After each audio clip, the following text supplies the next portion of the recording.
2024 के लोकसभा चुनाव में देश के 18 राज्यों में बीजेपी की सीटें 2019 की तुलना में कम हो रही है, जिनमें सबसे पहला राज्य है बिहार। यहाँ पर लोकसभा की कुल 40 सीटें हैं, जिनमें से 2019 में बीजेपी ने 17 सीटें जीती थी, लेकिन 2024 में बीजेपी को यहाँ पर 4 से 5 सीटें मिलने का अनुमान है। यानी कि 2024 में बीजेपी को बिहार में 12 से 13 सीटों का नुकसान हो सकता है। इसके बाद अगला राज्य है असम। यहाँ पर लोकसभा की कुल 14 सीटें हैं, जिनमें से 2019 में बीजेपी ने 9 सीटें जीती थी, लेकिन 2024 में बीजेपी को यहाँ पर 6 से 7 सीटें मिलने का अनुमान है। यानी कि 2024 में बीजेपी को असम में 2 से 3 सीटों का नुकसान हो सकता है। इसके बाद अगला राज्य है छत्तीसगढ़। यहाँ पर लोकसभा की कुल 11 सीटें हैं, जिनमें से 2019 में बीजेपी ने 9 सीटें जीती थी, लेकिन 2024 में बीजेपी को यहाँ पर 5 से 6 सीटें मिलने का अनुमान है। यानी कि 2024 में बीजेपी को छत्तीसगढ़ में 3 से 4 सीटों का नुकसान हो सकता है। इसके बाद अगला केंद्र शासित प्रदेश है दिल्ली। यहाँ पर लोकसभा की कुल 7 सीटें हैं, जिनमें से 2019 में बीजेपी ने पूरी 7 सीटें जीती थी, लेकिन 2024 में बीजेपी को यहाँ पर 1 से 2 सीट मिलने का अनुमान है। यानी कि 2024 में बीजेपी को दिल्ली में 5 से 6 सीटों का नुकसान हो सकता है। इसके बाद अगला राज्य है गुजरात। यहाँ पर लोकसभा की कुल 26 सीटें हैं, जिनमें से 2019 में बीजेपी ने पूरी 26 सीटें जीती थी, लेकिन 2024 में बीजेपी को यहाँ 22 से 23 सीटें मिलने का अनुमान है। यानी कि 2024 में बीजेपी को गुजरात में 3 से 4 सीटों का नुकसान हो सकता है। इसके बाद अगला राज्य है हरियाणा। यहाँ पर लोकसभा की कुल 10 सीटें हैं, जिनमें से 2019 में बीजेपी ने पूरी 10 सीटें जीती थी, लेकिन 2024 में बीजेपी को यहाँ पर 3 से 4 सीटें मिलने का अनुमान है। यानी कि 2024 में बीजेपी को हरियाणा में 6 से 7 सीटों का नुकसान हो सकता है। इसके बाद अगला राज्य है हिमाचल प्रदेश। यहाँ पर लोकसभा की कुल 4 सीटें हैं, जिनमें से 2019 में बीजेपी ने पूरी 4 सीटें जीती थी, लेकिन 2024 में बीजेपी को यहाँ पर 1 से 2 सीट मिलने का अनुमान है। यानी कि 2024 में बीजेपी को हिमाचल प्रदेश में 2 से 3 सीटों का नुकसान हो सकता है। इसके बाद अगला केंद्र शासित प्रदेश है जम्मू और कश्मीर। यहाँ पर लोकसभा की कुल 5 सीटें हैं, जिनमें से 2019 में बीजेपी ने 2 सीटें जीती थी, लेकिन 2024 में बीजेपी को यहाँ पर 1 भी सीट मिलने का अनुमान नहीं है। यानी कि 2024 में बीजेपी को जम्मू और कश्मीर में 2 सीटों का नुकसान हो सकता है। इसके बाद अगला राज्य है झारखंड। यहाँ पर लोकसभा की कुल 14 सीटें हैं, जिनमें से 2019 में बीजेपी ने 11 सीटें जीती थी, लेकिन 2024 में बीजेपी को यहाँ पर 4 से 5 सीटें मिलने का अनुमान है।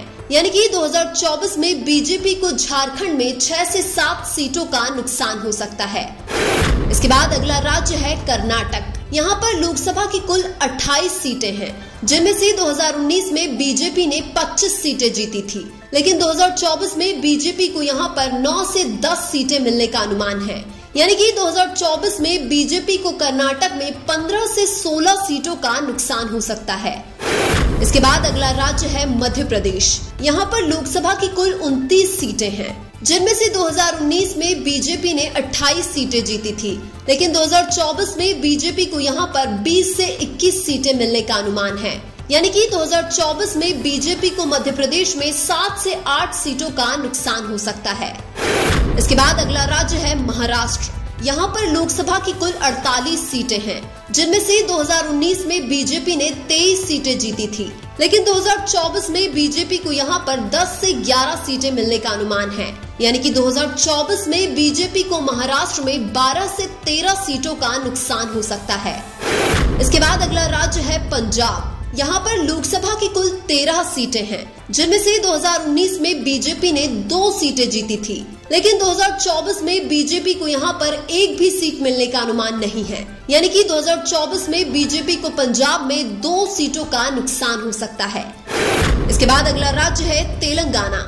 यहाँ पर लोकसभा की कुल 17 सीटें हैं, जिनमें से 2019 में बीजेपी ने 4 सीटें जीती थी, लेकिन 2024 में बीजेपी को यहाँ पर 1 से 2 सीटें मिलने का अनुमान है।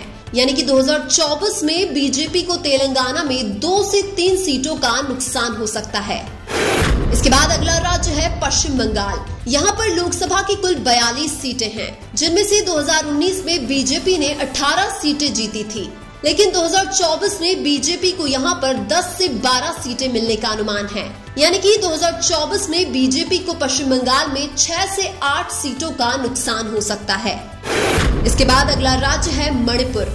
यहाँ पर लोकसभा की कुल 2 सीटें हैं, जिनमें से 2019 में बीजेपी ने 1 सीट जीती थी, लेकिन 2024 में बीजेपी को यहाँ पर एक भी सीट मिलने का अनुमान नहीं है।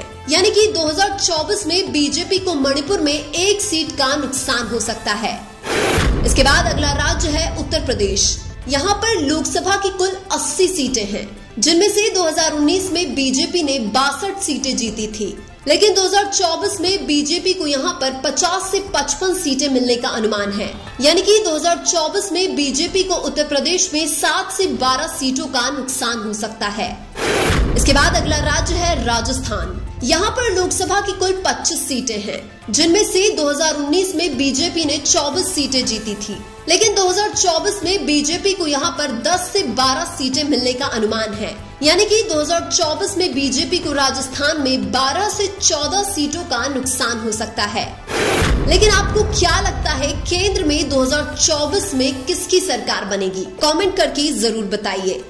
वीडियो अच्छा लगा तो लाइक कीजिए और हमारे चैनल मीणा की आवाज को सब्सक्राइब कीजिए। धन्यवाद।